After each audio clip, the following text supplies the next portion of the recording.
Good evening, everyone, and welcome to Ending the Stigma. Now, tonight, Ending the Stigma is not on its normal channel. It's on Focused on Forward's channel, which I'm Tim. I'm the host of Focused on Forward. One of your normal hosts, Fredd Carroll, is on vacation this week. So Fredd is allowing me to step in, jump in, say hi, and we're hoping to have some great conversations with you. But you still have the crisis coach himself, the family navigator, Scott H. Silverman, is here with us tonight. As always, I'm actually the new person here tonight, not Scott. So, Scott, very cool. We got some really neat stuff to talk about tonight. I want to remind everybody before we get into our discussions and everything else that's going on, that if you have questions for Scott, who's a nationally recognized as an addiction expert, he can talk about many great things. We're here to talk about whatever stigma you have tonight.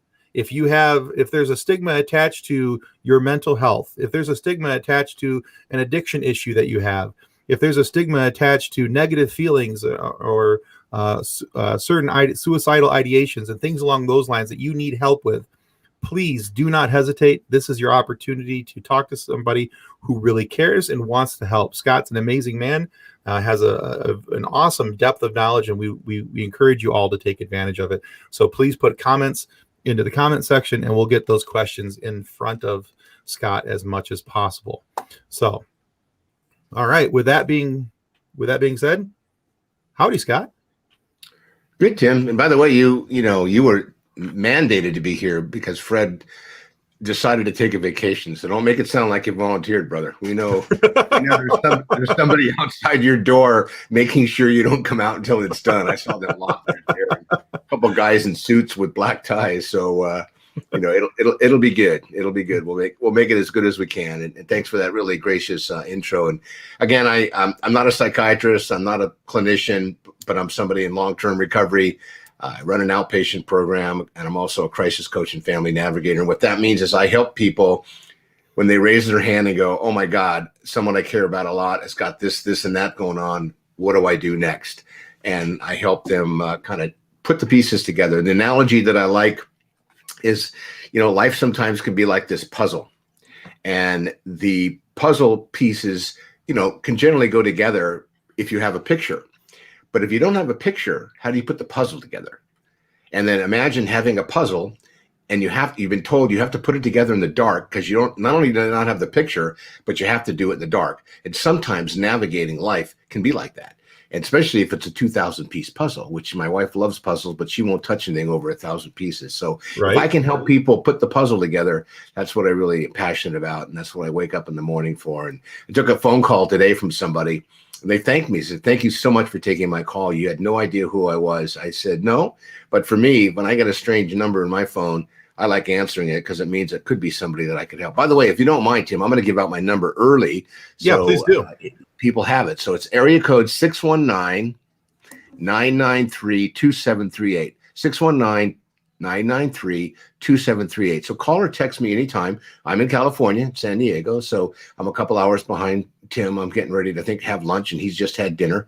But we'll figure that part out later. But anytime, and just Scott H. Silverman, you can Google me, go onto my website, and email me. And if I can be of service, I'll do everything I can to help fill that void.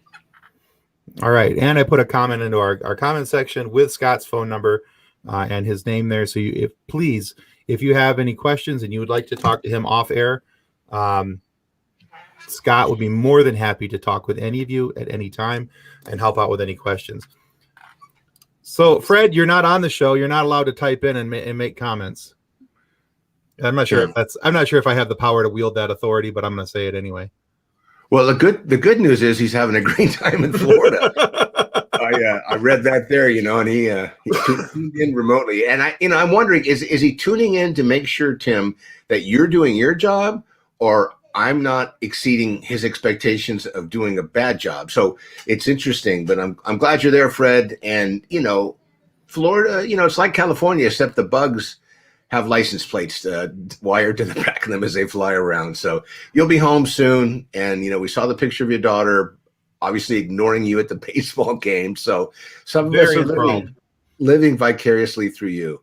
So I miss you, Fred, but Tim has promised to make me look at least 6 inches taller, 42 pounds thinner, and 8 years younger. So I'm really impressed with his commitment as a co-host. You are pulling some numbers out of thin air, my friend. All right, so I can do that. It's my specialty, and I have a special permit I carry around just for that. So it says I can do whatever I want. Mm-hmm. There you go. All right, so yeah, if you guys have any questions or comments or for Scott, please put them in here, and we'll get them going. So on my show, Focused on Forward, one of the things that I'd like to focus on is, of course, how people overcome challenges and obstacles in their life, and how they move forward with those things despite what's going on around them. Because many times they're dealing with ongoing health challenges or mental health issues or things along those lines. One of the biggest mental health challenges that we've had in generations has been the pandemic with COVID-19, and how people have responded to that and reacted to that. Between quarantines and all these other things, the mask mandates, and no matter how you feel about that, politics aside, we're at a point where hopefully people are starting to feel like we're coming out of the pandemic and things are getting better. People are getting vaccinated. People are doing whatever steps they need to make themselves feel safer and healthier. But we've also seen a lot of issues with people with their mental health over the last year. So what do you think is going to happen moving forward, or with this pandemic? Is what is the light at the end of the tunnel here for these folks? Right, and we're hopeful it's not an oncoming train. One of the things you kind of touched on there, Tim, but I think it's really important to note actually what we've all experienced since basically late last February through June of 2021 is what we all went through. Nobody on this planet has actually ever gone through.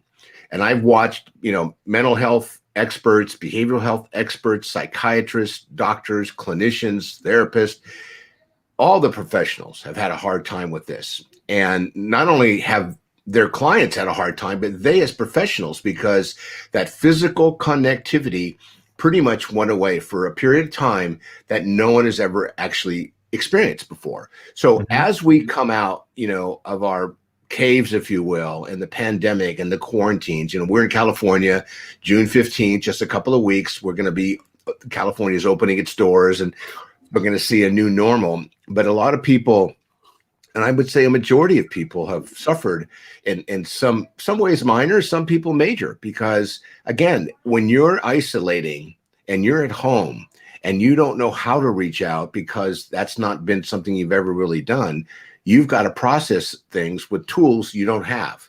Not that people were ignorant to what to do, but there weren't tools, and you really couldn't even go online and say what to do in a quarantine. The information's not there. Studies haven't been done. We'll have that data probably in a year and a half, unfortunately, and it's not going to look all that grand. But for those of you who are wondering what to do next, is my suggestion is if you haven't already, you start to meditate, you start to breathe a little bit, you start journaling a little bit, you reach out to people, maybe get on the phone and call people and let them know that, hey, this is Scott, I'm alive, things are going better than they were, and I just wanted to touch base. And I've gotten more phone calls from people, and I'm on Zoom. I go to my own home group. I'm in long-term recovery a couple of days a week, and I like to share that I'm ADHD. So for me, watching 50 people on the screen really is entertaining. Watching someone clean their dishes, fold their clothes, or, bathe the dog has been very entertaining, but it's also a great distraction. So I've actually kept my mind busy with other things. And, obviously I finished my book. We'll talk about that in a few minutes. And it just came out this week. So, I had that to work on. And I think, busy hands are happy hands. So I would just suggest that if you're feeling sad, or you're feeling down, or you have some anxiety, or you're anxious, or you're not sure how to feel, or you have these feelings that are unfamiliar, that you start reaching out and maybe potentially talk to a clinician or talk to an expert. And of course, there's a group of crisis hotlines that you can just Google and find ways to talk to somebody who's trained on how to, experience with you what's going on with your world. Or you can call me, and I gave out my number, and we can talk about it, because what we've been through, it's not going to be easy to go back to. And look, in our community, 25% of businesses literally closed, and they say half Yeah. of those will not reopen again. So, and we're going to see this big traumatic experience coming up in the last quarter when the federal subsidies go away and unemployment starts to get turned off, and people who, need to regroup, and if they've been living on fumes. I mean, gasoline, I just saw the other day, is $4.40 a gallon here in San Diego. So, and nothing's gone down in price. You think about it, food's up, Right. travel's up, going out to eat's up, clothes are up, everything's up. So it's going to be a stressful time. And I also believe that people shouldn't experience that by themselves, because, I like to say that my mind is like a bad neighborhood. I never go there alone, Tim. I never do. And I'm an old guy, I'm 67, and I'm aware, I'm sensitive enough to know there's certain things I can't do on my own. So I try to have that connectivity with people and keep the conversations going. So the fact that we're even talking about it, this whole concept of ending the stigma, Fredd came up with and invited me in to talk about it, because whatever is going on with people, there are best case scenarios, and there's always hope, and there's always help. Yeah, absolutely. I think sometimes because of the stigmas that are placed upon us by our surroundings, the ways and areas that we've grown up in, and the people that we've grown up around, the stigmas that are placed aren't placed there, I think, with malice of intent. I think it's just everybody's you've kind of become accustomed to it. That these are things that we don't talk about. These are things that we don't need to discuss because they'll work themselves out. It was in the 50s, 60s, and so forth, that people didn't really men didn't want to talk about emotions. In the 70s, men didn't want to talk about emotions, and it's only been in the last, I'd say probably the last decade or maybe slightly more than that, where there's been opportunity for men to reach out and say, I'm having problems with this, and not feel like there's that stigma attached to it. And I think that's a very important thing. And I think that's even more so attached with COVID-19, because we have to look at the fact that both men and women were losing their jobs, and if either of them were the breadwinner of the home, there's as a man, there's a bit of a masculinity, a proudness, a masculinity of, I'm the breadwinner of the house and I'm providing for my family, I'm providing for whoever, and then that gets taken away, and that affects mental health. And there's all these things that have kind of steamrolled into it. We were talking before show about this topic, and you had mentioned that liquor sales in your neck of the woods had gone up. I don't remember the percentage. What was it? Well, actually, the liquor sales we're talking about nationally went up 75%. Oh, nationally. Okay. Yeah. Through July of last year. And keep in mind that, the summer was there and there's no summer camp, and kids weren't getting out. So my suspicion is that numbers continued to grow. I think one of the numbers I was sharing is overdoses in San Diego with fentanyl specifically went up 400%, which is very, very high for a community. But I know there's others out there experiencing the same thing. And according to CDC, through October of last year, the overdoses of opioids went up 28% nationally. 28%. I mean, it seems like a small percentage, but the number went from 72,000 the year before north of 90,000, and this year they're projecting it's going to go over 100,000. And that represents, when you take that figure and you divide it by 365 days through December of last year of 2020, that's 240 people every single day overdosing and dying from opioids, whether it's prescription opioids, street drugs, heroin, or fentanyl. Now, the analogy I like with the 240 is, think about that. That is a plane crash. That's a plane crash. And I promise you, if we had a plane crash in this country every day, not only would it be the only thing we'd be talking about, but everybody who was impacted by that, which is happening now, but it's just not as big in the news, obviously, with COVID and other things going on nationally and politically and internationally. But that's a sad fact, and we need to do something. I mean, not that opioid crisis needs to be discussed at everyone's dinner table every night, but the media has to pay a bigger piece of their attention to it, and not necessarily to talk about the crisis, but to talk about accessing help, to talk about reducing the stigma, to talk about the shame that comes with admitting or having to admit, hey, I lost my job. It happens. It happens to people, and when you think about it, you've got the nuclear family, the parents, or the disenfranchised families, and you've got the kids, and then you've got the siblings of the kids who are struggling as well, whether it's high school or junior high. And it's important to have these conversations because when, I like the statement, pressure bust pipes, which means if you're internalizing this stuff and you're not processing it, it's going to affect you physically, mentally, and emotionally. And if you're at a point where the causation of it is what's going on and you're unable to get it treated, it's a real problem. So Chris here says that 400% is a staggering percentage. Those are huge numbers. 128% normal plus increase multiplied by 72,000 is a big number. Then maybe 135% of that number, around 90,000, gets huge quick. Well, and I know Chris, and Chris's math is strange. So Chris, the huge numbers, 28% increase nationally. Let's get that right, because you're going to get me in trouble with the CDC, and the CDC will always call the DOJ, and then the DOJ will step it down to the DEA, and all of a sudden I'm going to get a bunch of people in white coats coming to get me to take me to one of those facilities that I currently work at. So at least I'll know some of the staff. But the numbers are staggering, and I think it's important, and I thank you, Tim, for stepping in this week to be able to talk about it. Because even if it isn't a direct impact on you personally, and if it is, what happens is, again, the spillover with the other members. You don't have a calculator. Okay, Chris, clearly you're driving around. Chris, by the way, is a guy who works really hard every day, making a living, also working really hard to help solve the problem of homelessness. That's kind of how we met. We're passionate about. Oh, nice. Yeah. So, and he's a big fan of the show because he has nothing else to do at 4:00 on Wednesday. PST, Pacific Standard Time. So the idea is it doesn't just impact somebody, because when somebody expires, there's family, there's friends, the inner circle, the outer circle, there's colleagues, cohorts, neighbors. So I really want to help promote, asking for help, 3 hardest words in the English language. And if you don't know how, tell people I don't know how. It's okay. It's okay. I had my most recent temper tantrum over the weekend. My daughter, it's funny, we were having dinner and we ordered some lunch Sunday, and we ordered some Greek food in, and I went to dip my gyros in the yogurt sauce, and my daughter leans over and says, "Dad, be mindful, there's only one little tiny cup." And I said, "Are you freaking kidding me?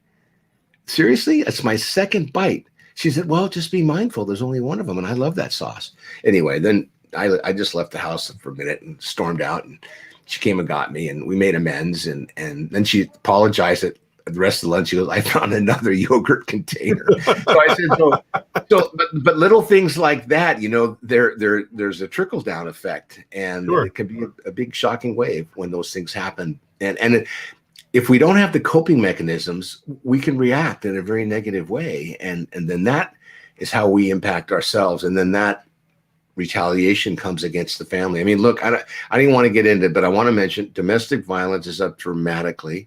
Child abuse is up dramatically, because without schools, that's where kids would bring, unfortunately, the happenstances at home and tell a teacher, and the teacher would make a phone call. So if you're listening to this and you don't know what to do, don't do nothing. Do something. Reach out, family, friend, faith-based leader, your doctor, get on the phone with one of the 800 crisis lines and talk to somebody. Do not try to do this alone. Most of us aren't trained for it. Most of us aren't prepared for it. Yeah, very, very true. I think too that, going back to, and I'm going to show your number here on the screen again. If you're looking for opportunity to call Scott, his number again is 619-993-2738. That's for Scott H. Silverman, this gentleman who's been talking with us for the last few minutes. So it's important, I think, to notice too that, if you mentioned earlier that the equivalent of a large airplane crashes every day. And I can't, this whole time you were talking, not that I wasn't paying attention to what you were saying, but I was also thinking about that. If 240 people lost their lives every day in a plane crash, you would never, you're right, you would never hear the end of it. That would be on the news all day, every day, 24/7, everywhere. I think, though, that because I think it gets diluted down and lost in the minutia of the day, because it's one person here, it's one person there, it's one person there. And so instead of it all being in one centralized location, it doesn't get the attention to it that it certainly requires. Chris also says that because of nobody reporting, schools seem to be the primary intervention system for child abuse. So in many cases, that's true. And your point, Tim, is so. You said it much better than I did succinctly. If we had a plane crash every day, every single airline would be shut down until they figured out what's going on. You wouldn't be able to get on an airplane unless it was a medical emergency transporting, and then you'd have to get cleared for it. So, the fact that we are experiencing this on a daily basis, it's part of the reason I wrote my book, The Opioid Epidemic, is because I want to be able to use my platform, and I'm not like a Demi Lovato that has a huge platform. I have, I think, 3 friends, and 2 will be out of prison very soon. And Chris is one of them, which means there you go. I have a small audience, but I hope to scream from the rooftops so we can start to save lives, because behavioral health is treatable. If someone is suffering from depression, it is treatable. If somebody has an addiction or is self-medicating, it is treatable. There's treatment out there, and there's hope out there. And this is not like something that, when you get it, you can't fix it. You can support it. You can change it. You can work on it. You can repair it. You can modify it. And there's different ways to really shift and pivot to feel better, to be better, and get better. And I think this is a perfect time to start talking a little bit about your book, because we've been talking about the overdoses from opioids and the problems that, because people are feeling the pressure of what's happened over the last year. And not that there wasn't an opioid problem before, this all began. But over the last year, there's been an immense pressure. People are working from home. Their kids are doing, schooling from home. So we've taken this family structure that everybody used to have a release. Mom and dad used to go to the office during the day, and the kids would go to school, and there was all this, kind of going on in the background where, they had their release, and now everybody, it's a pressure cooker, and so if there was already issues in the family, then, it kind of builds up. So we're at a point now where people are looking for a release. They're looking for a way out. They're looking for some type of pressure release from the pressure that they're feeling building up around them. And so I think about the title of your book, which is entitled The Opioid Epidemic. And so, as you said, this just came out. So let's talk a little bit about that. And first off, before we get into the bigger parts of the book, tell the folks at home what opioids are, so that they, because you mentioned there's street versions, there's prescription versions, and so that we can have an idea of what people are fighting. Right. Well, when you first think about opioids, OxyContin probably is the one medication that was, the most prescribed for pain. So opioids were used for pain over the years, and fentanyl, which is one of the biggest street drugs now, but actually fentanyl was created to work with people who had cancer and high levels of pain that OxyContin was not able to treat. And what we've learned, or science has learned, and the Surgeon General just spoke of it about 3 years ago now, that long-term use of opioids for pain doesn't work for pain. The brain just doesn't, work out the way it's supposed to. So it's not like a organic substance you take where you get stronger every day and you get better every day and you get more aware. Opioids work on the body in a generally a negative way. And the street drugs are heroin and fentanyl when you think about opioids. Okay. And opioid originally came from a plant, if you will. And, we're not seeing heroin coming into the US because to grow the poppy leaves, to process it and to manufacture it and then to export it and then to distribute it is very expensive. Where fentanyl can be made or manufactured, if you will, very, very inexpensively. But what's contributing right now to the overdoses, and I talk about this in the book, is what's called counterfeit medication. Counterfeit medication simply means, you're not feeling well, you want to take a Xanax, for example, but you don't get it from a pharmacy, you get it from a friend, and the friend who's manufacturing it is putting fentanyl in it because fentanyl is about 100 times stronger than morphine, 50 times stronger than heroin. So when you take that, you get a high, if you will, or a numbness that you can't really measure and get any other way. So what happens is people take it, but if they're predisposed and their body can't handle it, they're overdosing from the fentanyl, not the Xanax. but they think Okay. they're taking Xanax, but they're actually taking Xanax that's actually mixed with fentanyl, sometimes heroin as well. And a lot of people that have been using heroin who want to get a higher high, if you will, it's cut with Xanax from the street, and you mix, with fentanyl, and you put fentanyl with heroin, you've got yourself basically, you're consuming a grenade. So the odds are very, very high. You potentially could overdose and die, which is what happens to people who are getting this fentanyl in their system. That's why the numbers continue to grow. And that's why we're seeing, an example in our city, 400% increase of overdose deaths. And a lot of those deaths, I want to clearly point out, are accidental. A young person's at a party, they call them Skittle parties, and people bring their own different medication to a party. They put it in a bowl, and sometime at night the bell rings, so to speak, and everyone goes to the bowl and grabs something. And I'm not one of those people that tells people not to do something. What I tell people is be informed. We went through remember those date drugs for years where people said, don't pick up a glass at a bar that isn't yours because you don't know what's in it. So the same thing when it comes to drugs, be sure and be very, very careful with what you do. But one of the things I want to point out, because I've actually had it pointed out to me a lot lately, is there are people who still and continue to experience pain. And they should be eligible to get access to medications that help them with the pain. And I know one of the big discussions right now is there is no replacement for OxyContin. And that big controversy with Purdue, which was the corporation that made it, and the Sackler family who owned Purdue. There was a couple of thousand lawsuits, large class action lawsuits, and I think they settled, I don't know, tens of billions of dollars. But they've moved their operations, I understand, over to Europe, and they're still making the product, and they're working on trying to manufacture a new type of pain medication, which is fascinating because they were completely stopped from making OxyContin. And I understand that they've been given permission to experiment now with some new pain medication. And with their distribution system, it won't take long for people to get that. So people still need to have some form of treatment. And a lot of the big providers, I know the VA's talking about it, they're thinking about substituting OxyContin, which was a commonly, give you an example, Tim. In 2016, 264 million prescriptions were written. That was 5 years ago.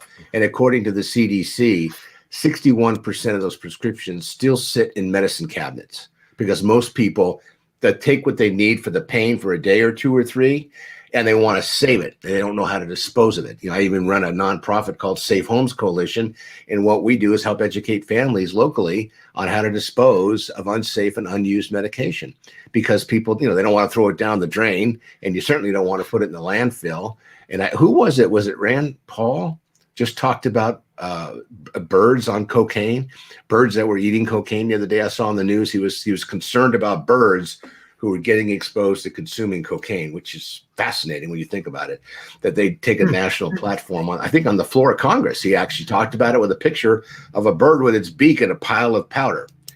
It just goes to show you how some of our legislative leaders are, doing what they're doing. So, I think that as we have these conversations and we find replacements, because I got to tell you, marijuana, there's no studies behind it that says it helps with pain. And people that are substituting, a lot of them are doing it because they can't get access to OxyContin anymore. And what's fascinating is they got addicted by the doctors who wrote the prescriptions, by the pharmacists that filled the prescriptions, and by Purdue, who told everybody, hey, it's not addictive. Well, it certainly is for those, and most people, just like chocolate. You eat it every day for 2 or 3 weeks, you're going to have a compulsion to want to have more of it each day. And then when you stop taking it in, your body's going to go through some withdrawals. But withdrawing from chocolate is a lot different than withdrawing from opioids. Yeah, absolutely. So I've heard it said quite often. We're getting a little bit of feedback from you there, Scott. There we go. I've heard it said quite often, though, that marijuana is good for pain treatment, and people, but so you're saying that there are not conclusive studies for that? Not for the replacement of opioids. And when I say that, what I'm saying, somebody who's taking an 80 gram tablet of OxyContin is about $80 on the street. Okay. So it's very expensive. But if you're taking 240 milligrams of it you were on a daily basis, you can't put enough marijuana in you, because the marijuana does not do for the brain what the Oxycontin did. So what I'm saying is replacing it. There are conversations around how do we help somebody who we want to taper off of Oxycontin. What do we give them? And, I've heard pain doctors say yoga. Well, if you've been in pain for 5, 10, 15, 20 years for some people, yoga is just not going to cut it. So there's discussions, because marijuana is so potent right now in today's dosage. The THC content is like 97%, where in my day it was like 3%. My day meaning when I was in, the 60s and the 70s. So people think that that's going to help, and there are edibles out there, and I believe in medical marijuana. I also believe in medication-assisted treatment, which is harm reduction. So if somebody is trying to get off of one drug, sometimes they need another to help. When I went into treatment, I was on a lot of things: cocaine and marijuana and alcohol and barbiturates, and what they gave me, was Valium at the time. And that was what they gave you to kind of make sure that you didn't go through detox, in a very physically uncomfortable way, which could cause potential heart failure and brain embolisms and other aspects of what took place. So there, and there's nothing wrong with that. I mean, as long as it's medically supervised and you've got an expert helping you champion that goal, then I think it's a great thing. And I think right now everyone's talking about MAT, they call it medication assisted treatment, and how they get into the treatment centers and how they help people wean off of or get off of opioid addictions. Okay. So yeah, I was talking about something else. So I misunderstood what you're saying. So that's fine. Glad for clarity. No, I appreciate the clarification. That's good. But Chris raises an interesting question. You were talking about, the that whole issue there. But Chris says not enough funding provided to research it. Well, if he's referring to marijuana replacing opioids, I think what it is it's not a matter of not enough funding, but yeah, that may be true, but there's not enough history of people taking the current level of THC leveled marijuana as a substitute for Oxycontin. So there's no studies yet that are longitudinal that have gone on for 1 or 3 or 4 years, because this has just all kind of been delivered to all of us, where the pharmacies and the doctors and the DEA all said, stop prescribing Oxycontin the way you used to prescribe it. Because the way it used to work, Tim, is you'd go see a doctor, you tell them what your level of pain was on 1 to 10. And, they had this oath and creed when they learned to be doctors about, if somebody comes in and they have a pain level of X, you give them what they need for the pain. So that was kind of like, SOP for so long. And then doctors were told, look, you can't do that anymore because we now know this, this, and that. So, but you can't take a client who's been dependent on a medication for years and just say, look, in 30 days, I can no longer prescribe this to you. That'd be like, it's a horrific situation for people. I mean, just 2 years ago, the FDA approved giving Oxycontin to minors 12 and under for pain. And when I say pain, we're talking about heavy issues, chronic, burn victims, or even potentially cancer, because, and morphine doesn't always work. So you don't want people to suffer.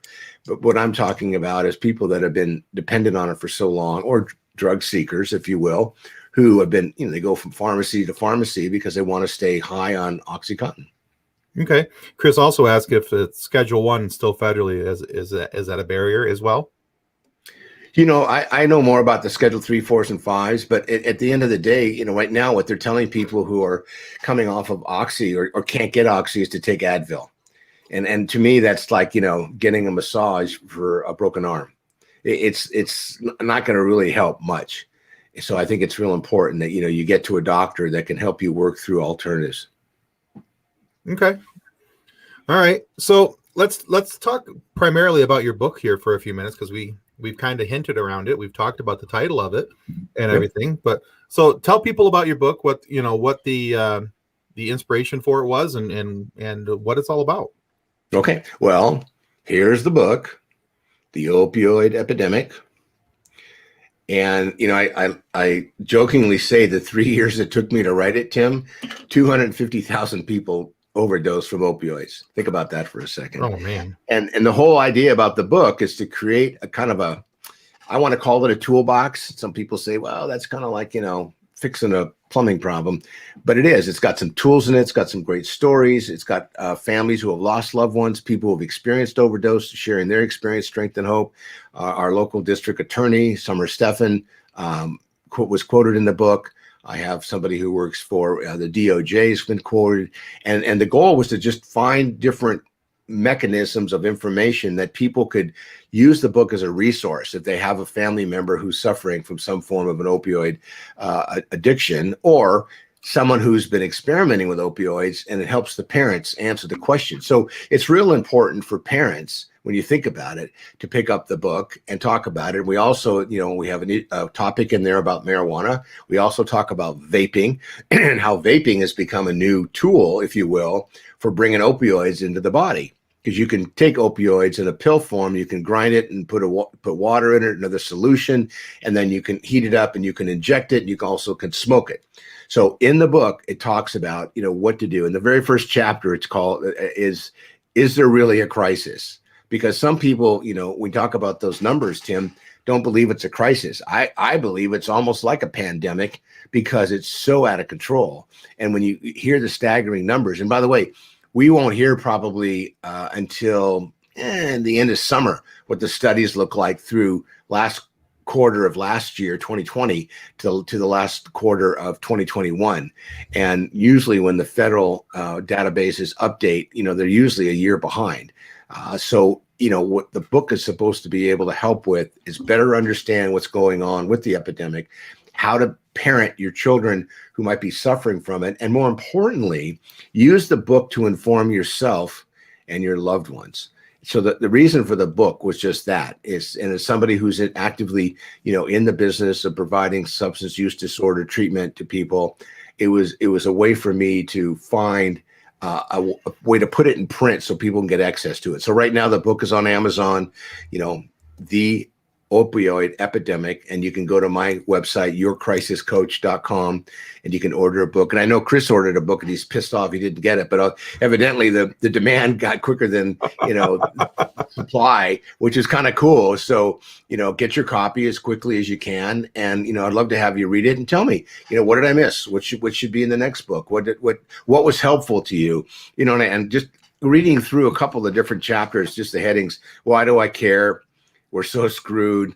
What is addiction? The red flags, the big 7, truth or dare. Is it a 3-legged stool? The sabotage of the teenage mind. Where do we go from here? And create crucial and tough conversations. That's half the chapters. And it was a passion for me to put it together because as a crisis coach, I get the phone calls. I hear from families every day.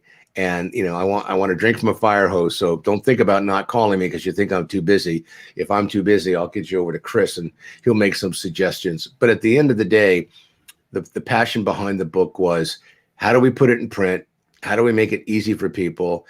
And how do we make it simple to understand? And so far, some of the feedback I've gotten is, it's simply written, but I had some expertise. Judith Brill's helped me with it as well to put the book together. And I'm not the best writer in the world, but I got some people around me to help support me to put it together in a way that I think people are going to enjoy reading it, and they're going to find a way that there is hope and help woven throughout the entire book.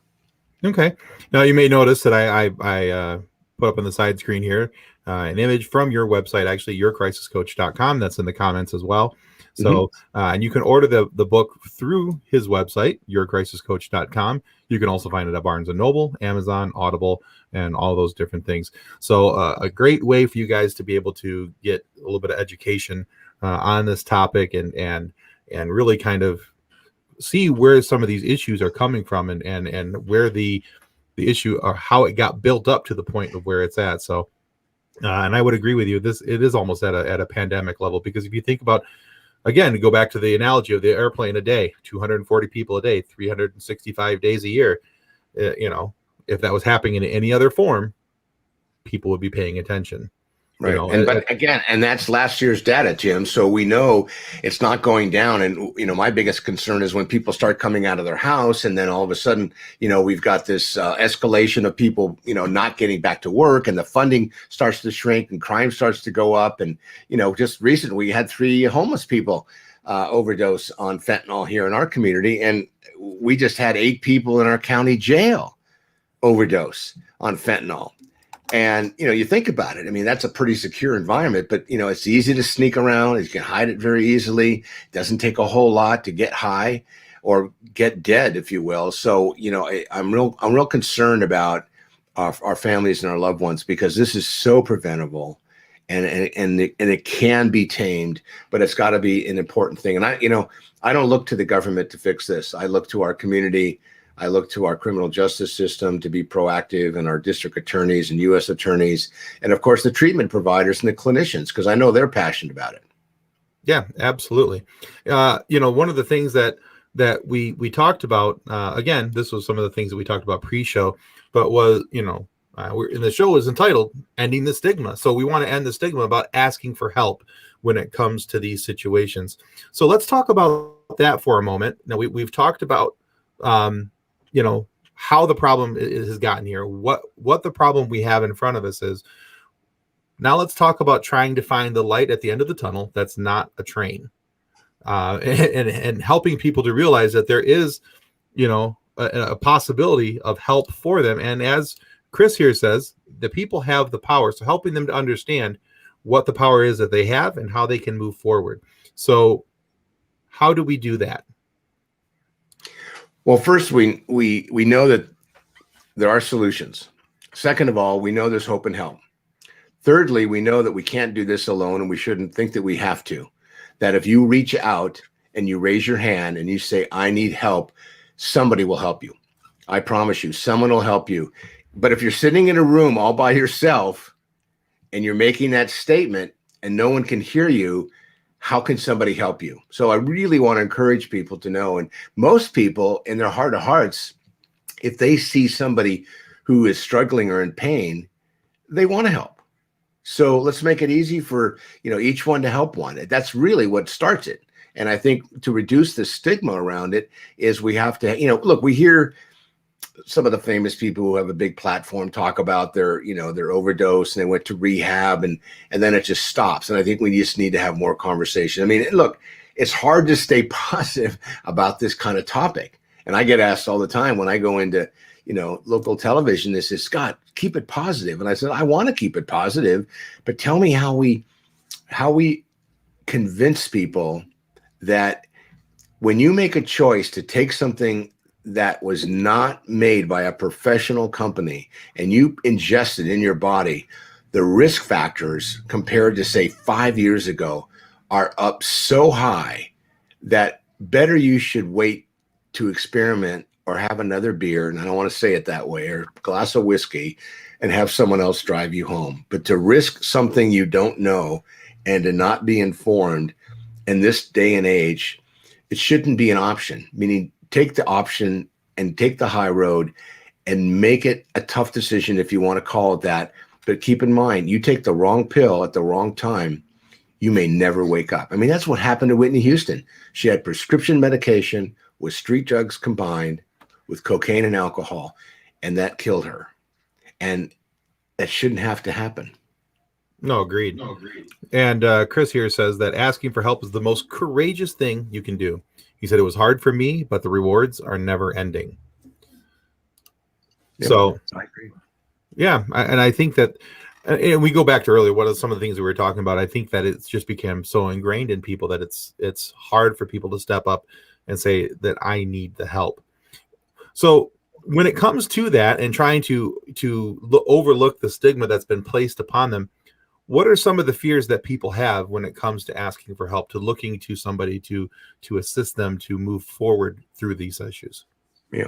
Well, probably the biggest fear is the stigma behind the fact that they have the fear. Meaning, for example, when you look at diabetes, okay, diabetes is a disease. And I look at substance use disorder and addiction the same way. It's a disease. But for some reason, when we look at people that are taking mood altering substances or are self-medicating, there's something wrong with them. It's a moral failing. So a lot of the whole fear behind raising your hand or asking for help or whispering in someone's ear, or even, look, I have people call me, go, I have a friend. Okay, I get it. You don't want to self-admit, that's fine. You may not even be certain. And look, what, you may not have an addiction. You may just have an abuse issue. Or you, by the way, addiction is not just mood altering substances. Gambling, the internet, sex, food, and there's many other maladaptive behaviors that people suffer from. But when it comes to substance use disorders, when it comes to people that are taking and ingesting alcohol, vaping, marijuana, hard drugs, street drugs, methamphetamine, there's a whole list. And I know whenever I miss it, somebody goes, why don't you talk more about alcohol? Alcohol kills more people than anything else right now, if you think about it, but it is legal and always has been. And the idea of raising your hand and telling somebody you have a problem is admitting, it's the shame part. It's embarrassing. But you know what?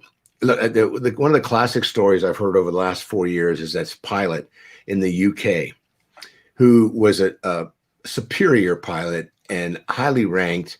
And he left a note and he said that he's been so depressed and so upset and wasn't sleeping, but he was afraid to raise his hand and ask for help because of the shame. So he chose to take his own life instead of getting help.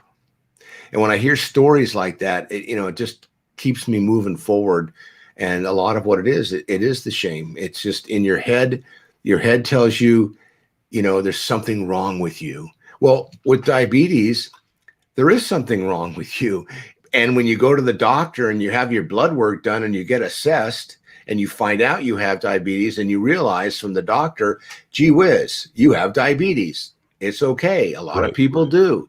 What you need to do is you need to monitor your blood sugar level and you need to put insulin in your body and you probably need to change your diet and you need to exercise differently. And you know what? There's the game changer. You've shifted and you've pivoted and now you have a solution.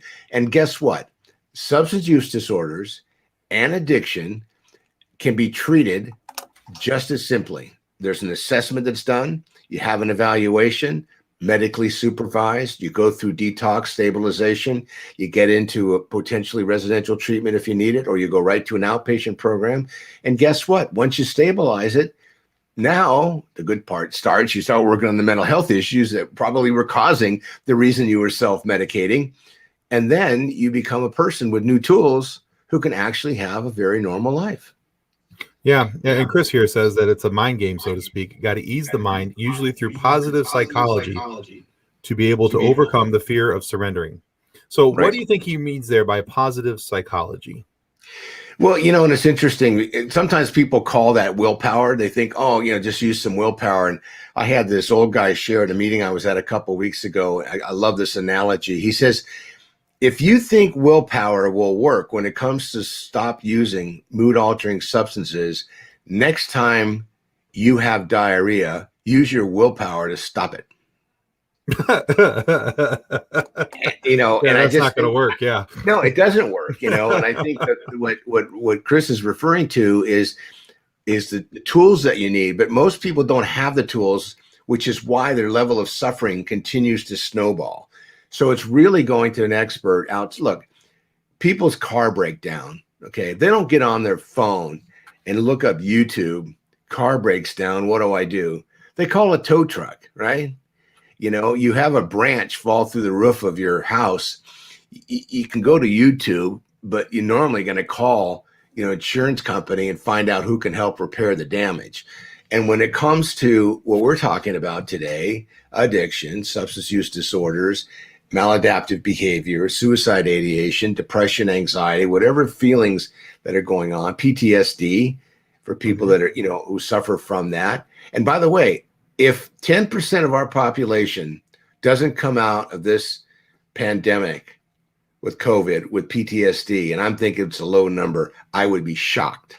For all the things we had to basically adjust to and the lifestyles we had to go through and the wearing of a mask and where you go out, when you don't go out, standing in line, waiting here, all those things can contribute to PTSD, post-traumatic stress disorders. So I think the positive part is, once you've gotten help, and you have to start there, a third party outside of yourself, get out of your head, go to someone who knows what they're talking about and work with them. You'll get new tools. And with the tools, you can have the positive psychology, and I just said earlier, the meditation, the breathing, using a journal, going for a walk, holding a friend's hand, going to a movie, watching a movie, sitting with friends and family, and sometimes just listening when you're around other people you can get positive energy coming in, and hang out with people that are positive, because that helps too.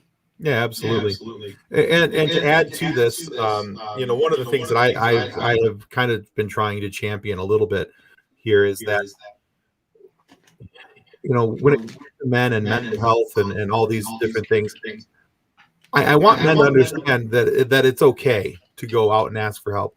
One of the reasons I started Focused on Forward was that after my daughter came out of the hospital, I was experiencing, and I didn't realize it, I was experiencing a form of PTSD.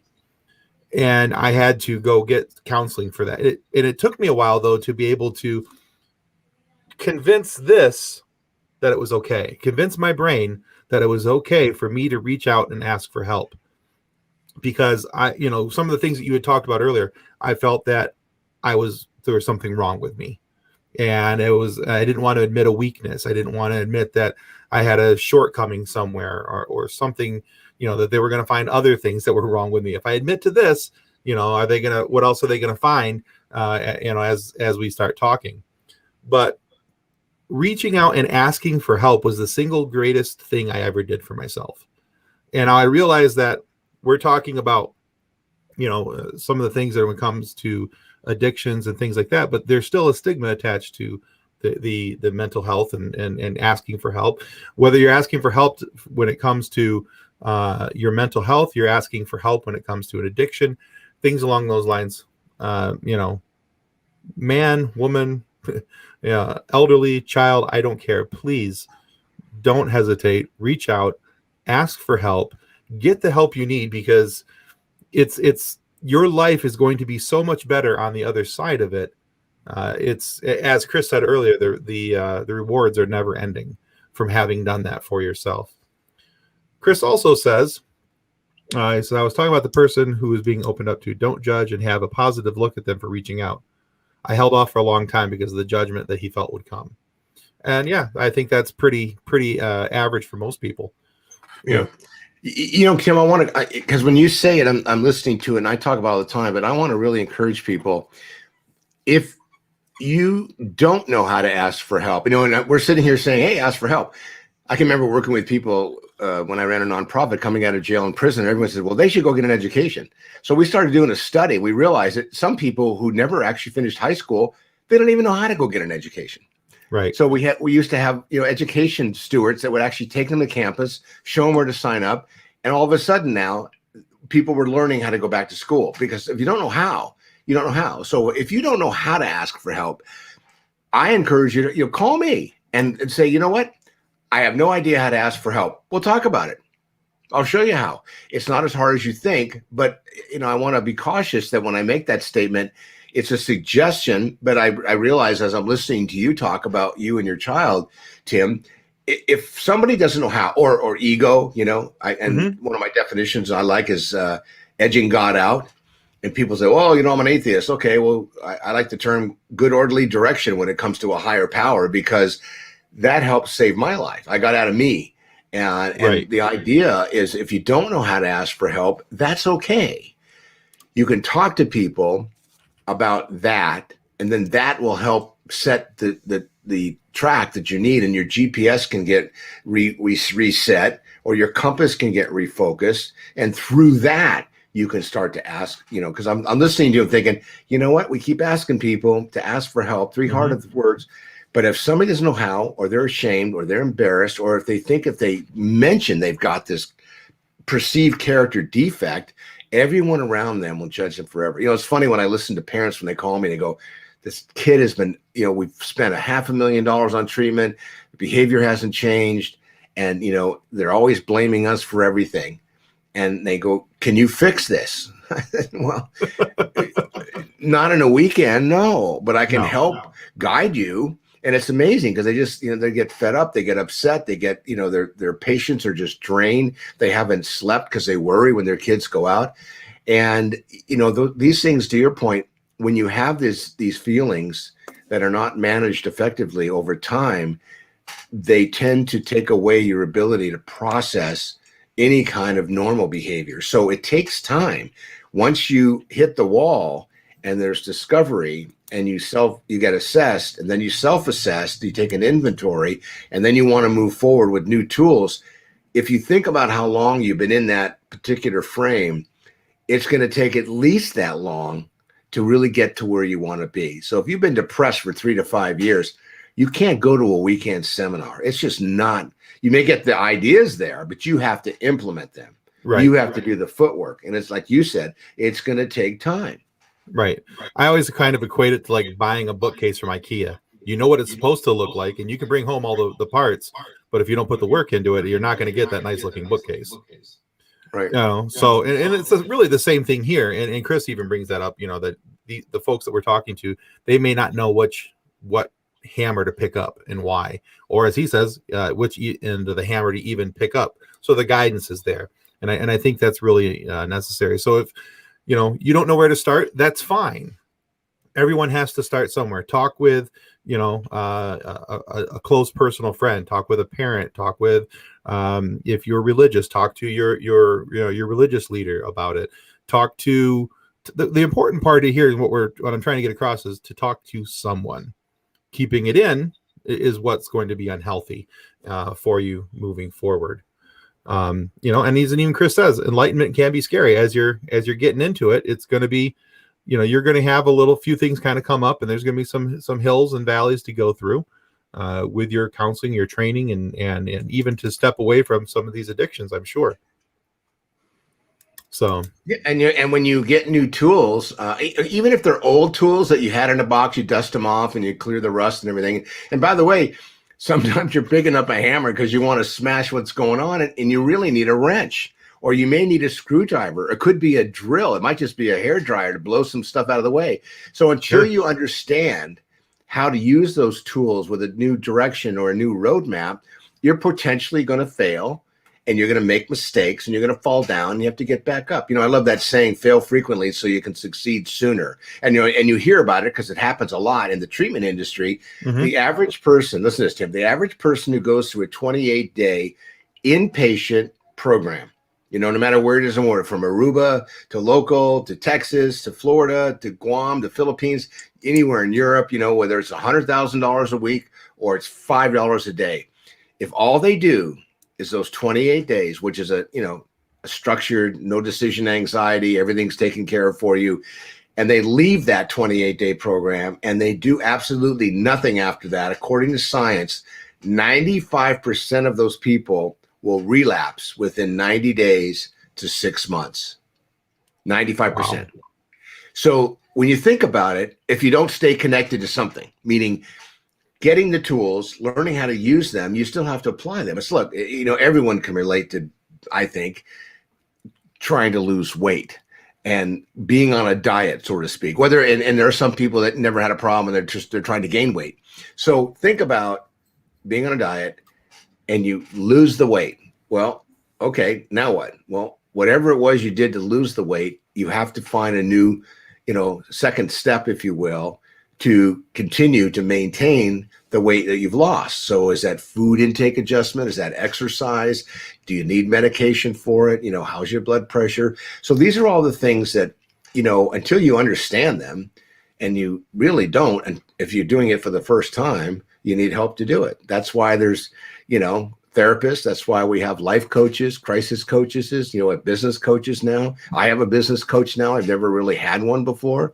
I've worked with coaches and I work with people, you know, and I'm not talking about a motivational speaker. I'm talking about someone who sits there and actually listens to you and then gives you suggestions and then is with you week after week to help monitor your progress. Because this is not an easy fix. It's not hard, and it's going to take time, but you know, when you balance out the time that you're feeling good versus the time that you're not, you have to ask yourself, which one of these feelings feels better? Understood. All right. Well, we got under a minute. I've actually lost track of time because I've been enjoying this conversation so much. But we've got about 40 seconds left.